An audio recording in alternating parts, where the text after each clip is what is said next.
Hey guys, this is just a quick video showing you how to use this General's dashboard. So let's get started.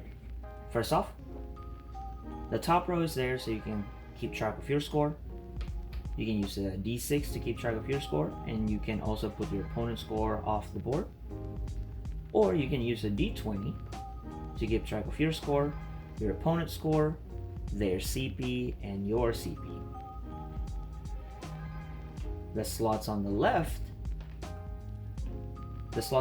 are there so you can keep track of yours and your opponent's battle tactics.